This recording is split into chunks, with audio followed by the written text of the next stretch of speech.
Hello, once again, aloha to all the people on the planet Earth, especially folks in Australia. Well, I was away, had some personal matter to attend, and I was sick. I'm a little bit better now. This prayer of Tim must be behind me. So, we are going to continue our project. Less than 1/3 of it is left yet. In these lines that I'm going to discuss tonight, Baha'u'llah tries to explain God, which manifested in him, essentially is the source of all the good things in the world. He's the source from where every good thing comes out. And some people in the past, dispensations anyways, they've attributed a lot of negative things to God as well, such as revenge, such as vengeance. Even Baha'u'llah uses it at some place. And Baha'u'llah here tried to explain that those so-called negative attributes, negative actions, such as vengeance, are in reality all positive. To our perspective, it might seem negative, but in truth they are not. They might be a knife into the heart, but it is not to kill the patient, but it is a surgical knife. Painful though it may be, it does heal ultimately. So, punishment of God is not for mere punishment. It is to make us aware and basically to heal. He doesn't like to do that, but we enter in this life to the areas that we should not. And we forget that with the free will comes responsibility, which is in the nature, in the form of the consequence. So, if we don't have safe sex, AIDS is waiting. Therefore you get it. Is AIDS made by God? Yes. The intention of it is not so much to kill everyone. It is there that for those who are going in the wrong ways, they get punished. So the rest of the mankind becomes aware. It is a pain in the nervous system of mankind, so they know. Someplace aches, so they don't do it. And my favorite billionaire, Mr. Bill Gates, tries to find a solution to prevent AIDS, which is okay, but then there are others, and others, and others. The right way is that not to get into these wrong areas where these things are residing. So, let's get to the poems. از جمالش چشم جان معنوی. As from, Jamal means beauty, Jamalash means his beauty. Chashm is the eye, Jan means spiritual or a spirit. Ma'navi also means meaningful, significant, celestial, eternal. So from his beauty, the eye of the soul, of the eternal soul, Gasht Roshan, became enlightened. If Gar to you Niku, look well. If you well Bengari, look at it. Niku means well. Bengari means if you look. So Baha'u'llah says that if you look very well, you see from his beauty, the eye, the spiritual eye, became enlightened. As you know, every time the manifestation of God appears, and that's the only way, by the way, God appears in the planet, there's no other form of it that we can appreciate and understand. Of course, God manifests itself in everything and anything.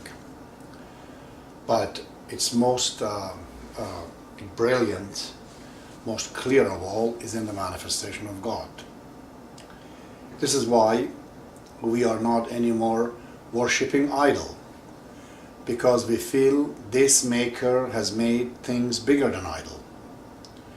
So if I look at the work of Shakespeare when he was 12 years old, it would not be fair to Shakespeare. I have to look at his latest work. The latest work of God would not be the minerals, would not be the solid materials, it would be the plants where the life begins. It would be the animals. But then even if you worship animals, bigger than animals, man. But if you worship man, you become not only totally oblivious, because you're saying another person is bigger than you, which is not right. So therefore you look at the latest work of God, which would be the beauty of God, which comes in the form of the manifestation.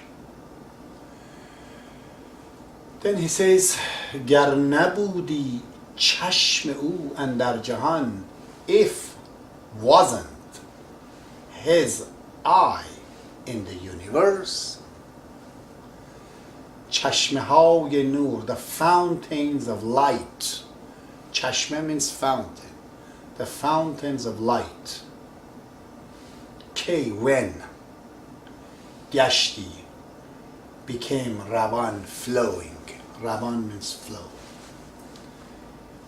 Baha'u'llah says, if you think God does not have an eye to look at, watch out, because if his eye is not in the world, how would this fountain of light, like an eye, the fountain of light for is flowing and giving us the light, how would that happen? Essentially what it means is that anything that is not physically, even physically actually, but in this case, kind of physics was the past. Baha'u'llah is trying to go to a higher level of physics, metaphysically speaking. This fountain of light, which is a metaphysical expression, it would not come out. It is written in all the Islamic prophecies that actually in the Bible as well, when it says Jesus comes, you see the wolf and the lambs are drinking from the same stream.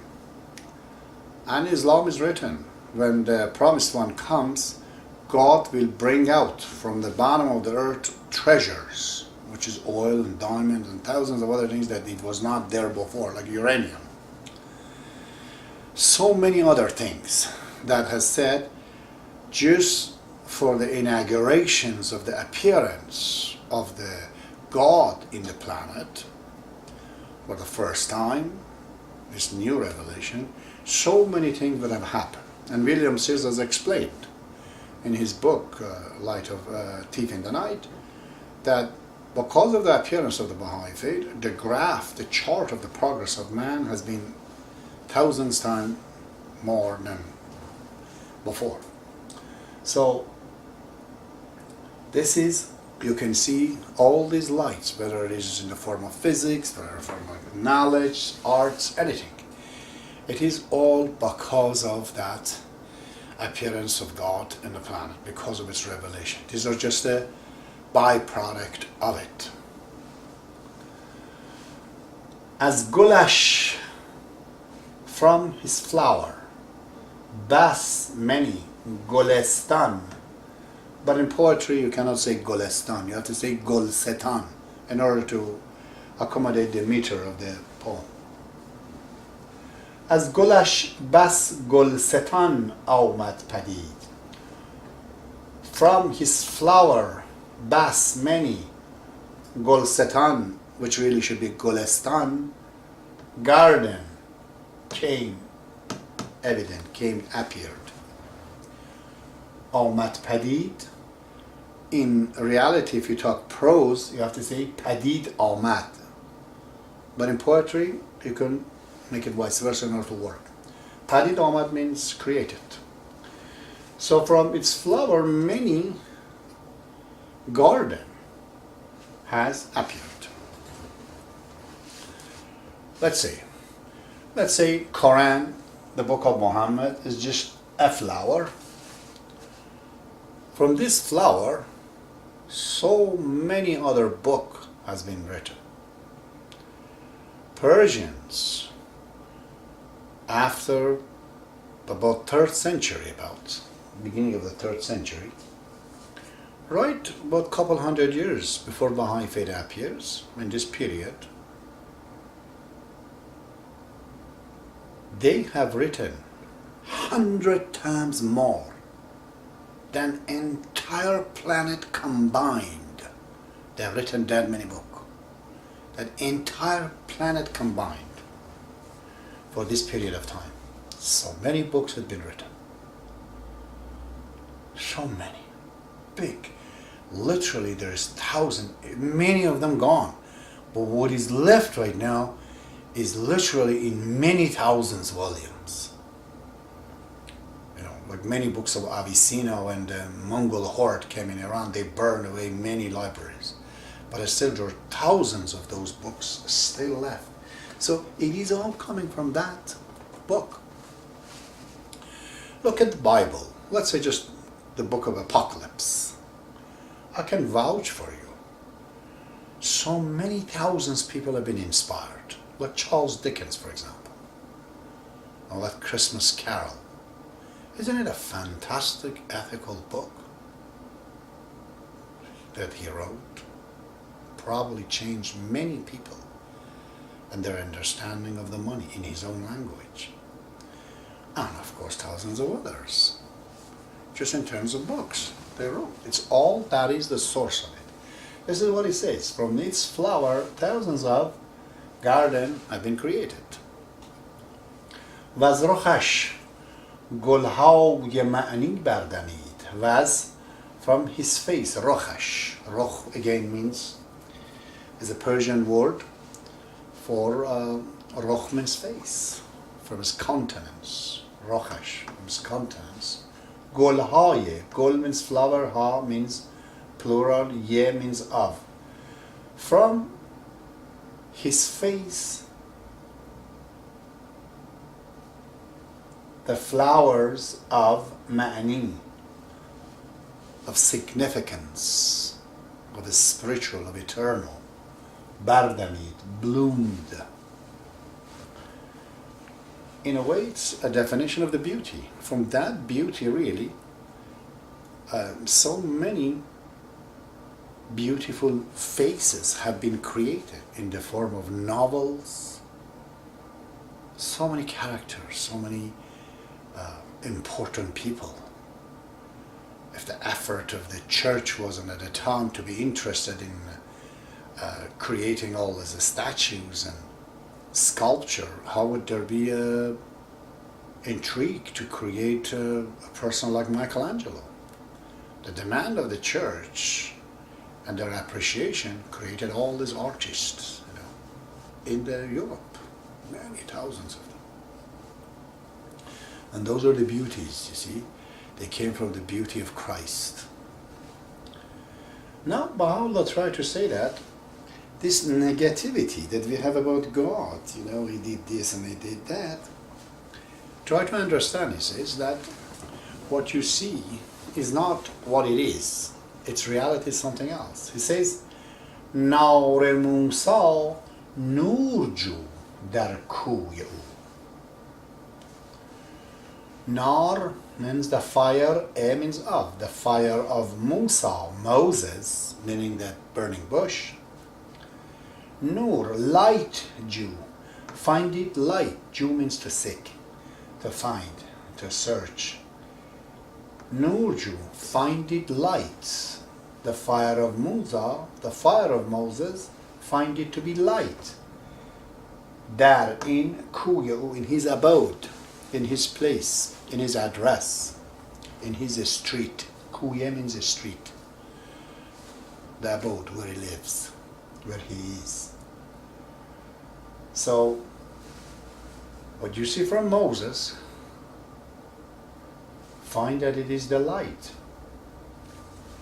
It is a reference that the new revelation of Baha'i faith has turned that fire, the burning bush, it's actually the light. Because nar means fire. Usually in the hell, you have that. But nur is different.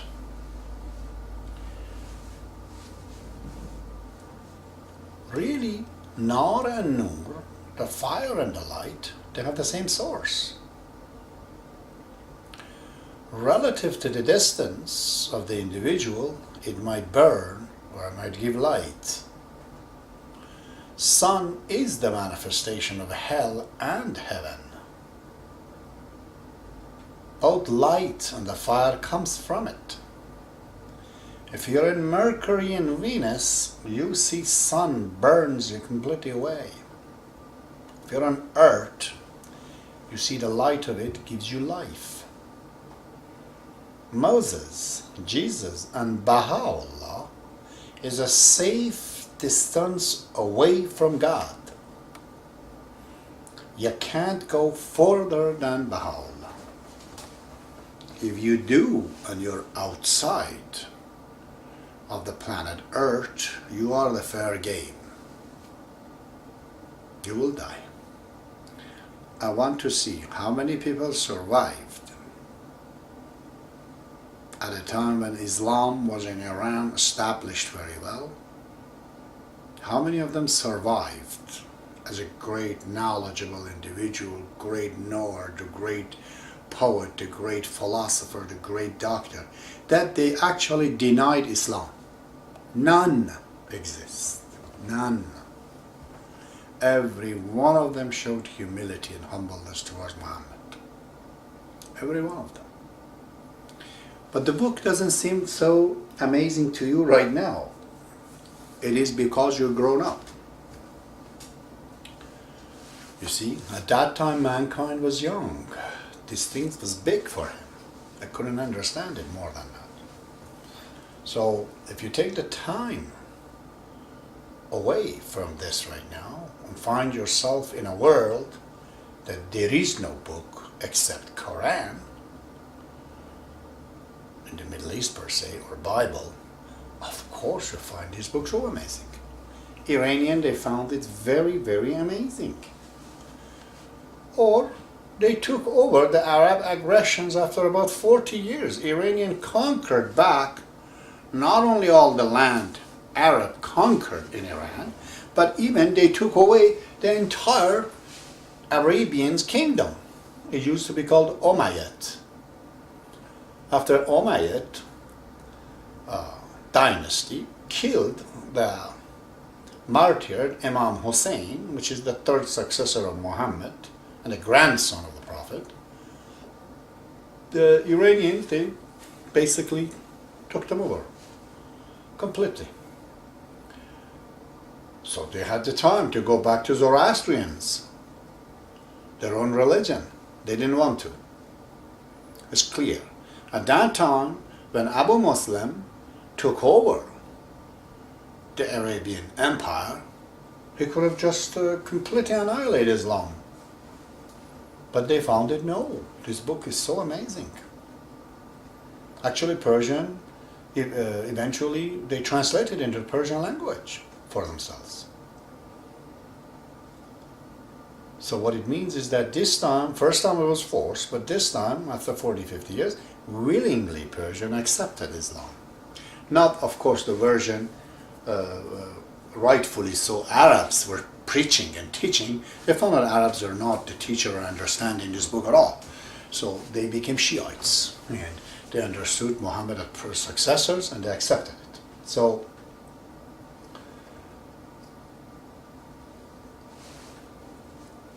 back to this line, the fire of the Moses, find it to be light in his place, in his abode. Jan Isa, the soul of Jesus, find it to be ruh, the Spirit. A Spirit means the Spirit of God. It says, find the soul of Jesus is the Spirit of God from his face. Ru'yu, Ru means face, as from him. From his face, he says, look at the soul of Jesus of Nazareth. He is not Jesus of Nazareth. He is the countenance of God. From his face, he says, if you look at the face of the God, because of his face, he says, you can see that Jesus of Nazareth is not just an ordinary human being, but he carries the Spirit of God in his soul. So do not look at him at just Jesus or the Moses, the fire of Moses. These are lights, these are spirits. So another line, the final line of this session, Ger shabi awiyad. Ger means agar. Agar means if. A is fallen. Ger, if. Shabi, a night. Shab means night. Ye means a. If a night, awiyad burun, which in prose would be burun awiyad, means just come out. If a night come out, he, as from hijab, veil. If one night he comes out of his veil and take off his veil, shows his real face, Sat Jahan, 100 universe, Roshan Kunat, enlightens, chun aftab, like sunshine. Now, these things have been said in a way that some people, they might think literally there is some other manifestation of God higher and bigger than Baha'u'llah, or like Muhammad and previous dispensations, manifestations. No, this is the final. There is no other manifestation of God ever and ever that can appear bigger than in a body of a man, which we would call him the manifestation of God. Manifestation of God will not happen in a form of some spaceship that people think, or some other illusions they have, or a form of an animal, or form of some dragon. No, it is only in the form of the body of man, because the whole universe is very intellectual, meaningful. Man is the final product, so it shows more of the maker than any other product, isn't it? Unless you find something else somewhere else that's bigger than man. The answer to that, in the entire universe, wherever you go, in this big, huge universe, there is no other species bigger than being intelligent. That's all it is. The final product is intelligence. Planet Earth is the top planet, where the intelligence being is in it. Other planets, they may not have intelligent being. They will never have. There might be life in them, as Baha'u'llah alludes to, in some kind of a form, even unknown to us. But if intelligent being appears in it in any form of shape, to me it's not very amazing at all. They could look like a snake or like any animal that you have in the planet, or as being described and thought by the other artist. It's no different. Finally, he has a soul, therefore there's cruelty, therefore there's jealousy, therefore there's bad and good, just like in the planet Earth. No difference. So if a night comes out, it doesn't mean something else now. And a night comes out, it says in a night when you do not see light. Even today, Baha'is, after the ascension of Shoghi Effendi in 1957, they didn't know what guardianship is. Why didn't he have a child? When Abdu'l-Baha says he has to have one, or differences arises between the Baha'is, he says. So it was night, nobody knew. I came out. I found a light. So look, this is it. He didn't choose a person, but he chose an institution instead, called the institution of guardianship. It is not the institution he is the member of, no. He is already the member of the universal house of justice. He cannot be, serving two offices at the same time. It's impossible.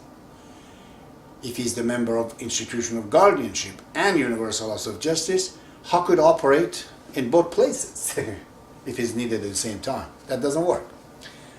The fact that it says that he's the irreplaceable chief and the member of the universal house of justice, that means he has nothing to do with the institution of guardianship that he is talking about. This institution of guardianship is talking about is actually inferior in a way to universal laws of justice. I'm not going to say inferior, I'm going to say complementary to the universal laws of justice.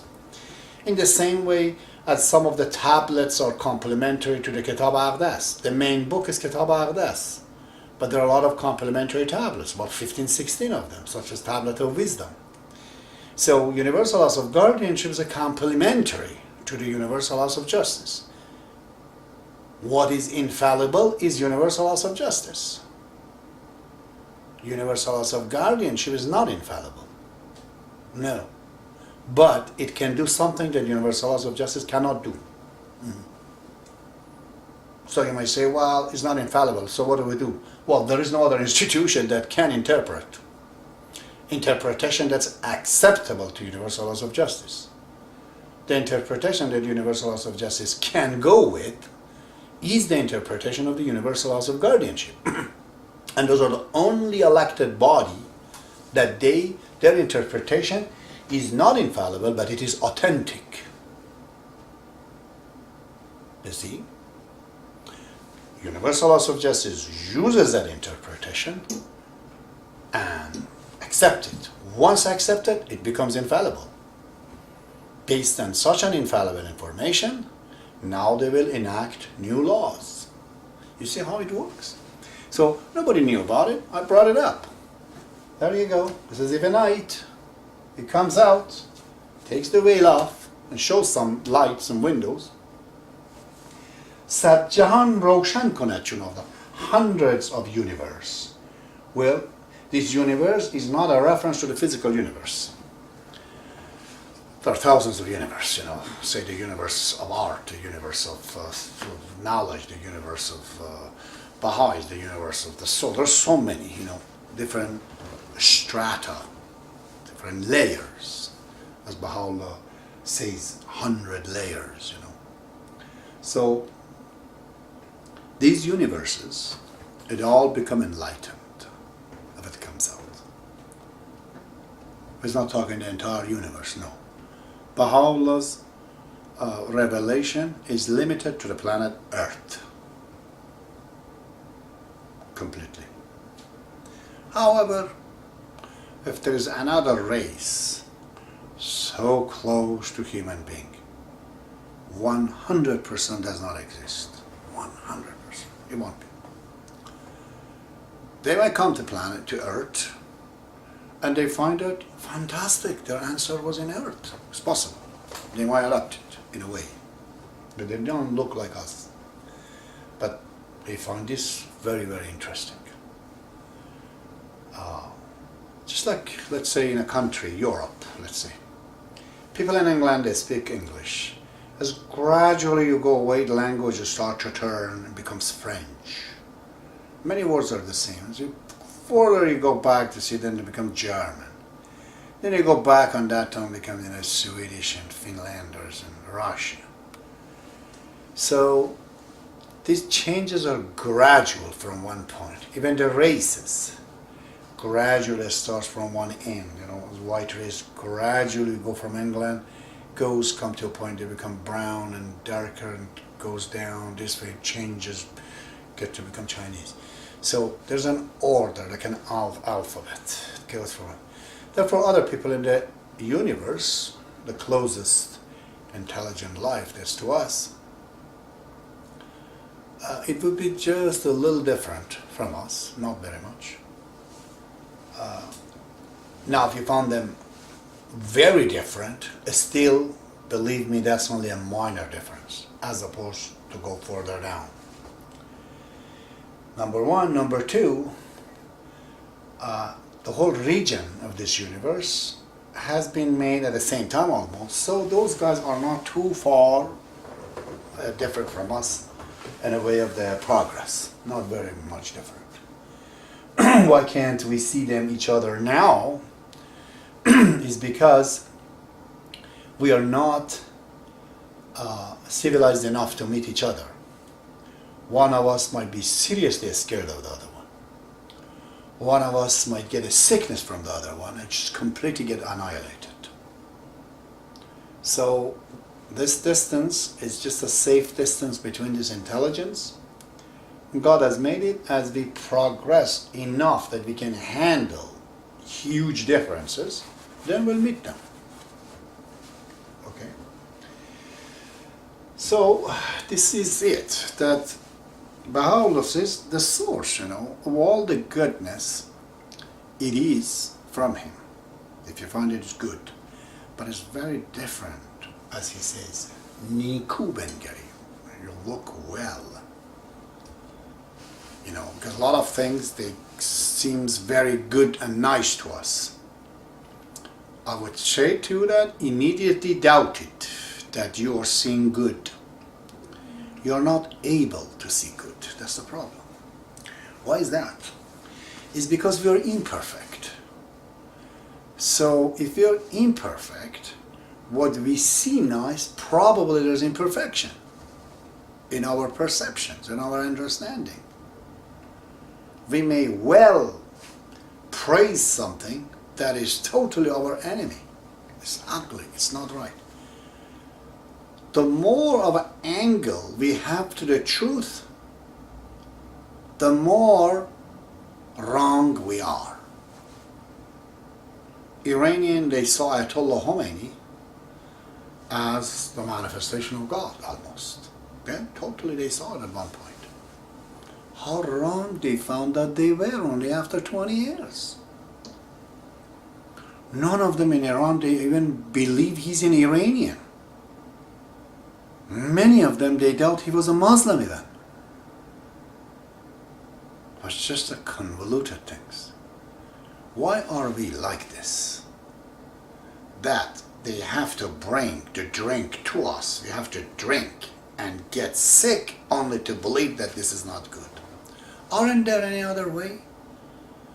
That before things happen that we can examine it? It is otherwise unfair in this world.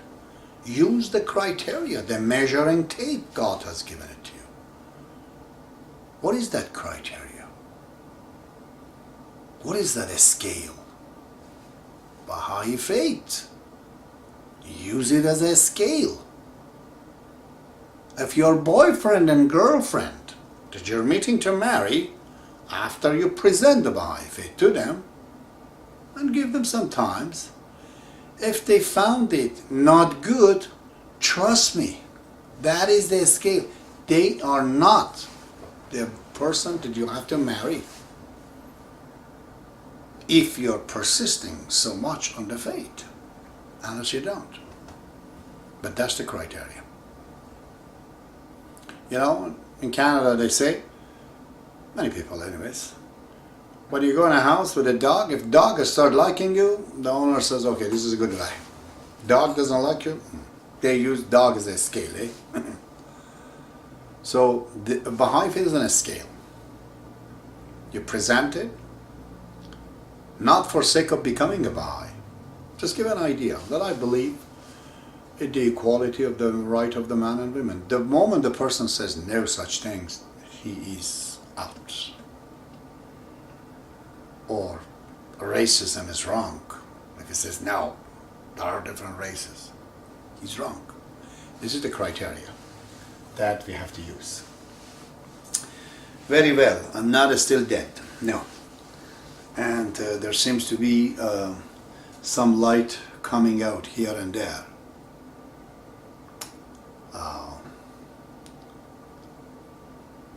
If there there is a reason for me to stay in the planet, God will keep me in. If there isn't any, He'll take me away. If my death is more fruitful, He will take me away, because after I die, I turn into a hero, as unfortunately it is the case with you, mankind. Your hero has to be dead. The one guy was asking me, why? Why at the time of Muhammad, these Muslims, these people, all disagree. And these ayatollahs, these mullahs and whatnot. I told him, my friend, these guys are totally against Muhammad as well. The reason they follow Muhammad and not Baha'u'llah, because Muhammad is dead. If he was alive, they don't like him alive. He says he's going to take our place. Because he's dead, we're going to use his knowledge, his legacy, and sell it and become famous ourselves. But Baha'i faith does not give that room to them. There they can't become famous, they can't collect the money. Therefore they don't like it. These guys, this is the reason why they say, oh Muhammad, oh Jesus. Because Jesus is dead. If he was alive, they tell him, get lost. Please die, we will follow you if you die. Because we don't trust you if you're alive. Though I can't teach and make money, because everybody will come to you, not to us. But Jesus, if you die, or suicide or something, we guarantee to you we will follow you. As long as you're dead. If you're alive, no. If you're dead, we will follow you. We'll have to sell something to people. Dead Jesus sells very easily. Live Jesus is dangerous, you can't. May God be with you. I shall be continuing this till the end. Thank you.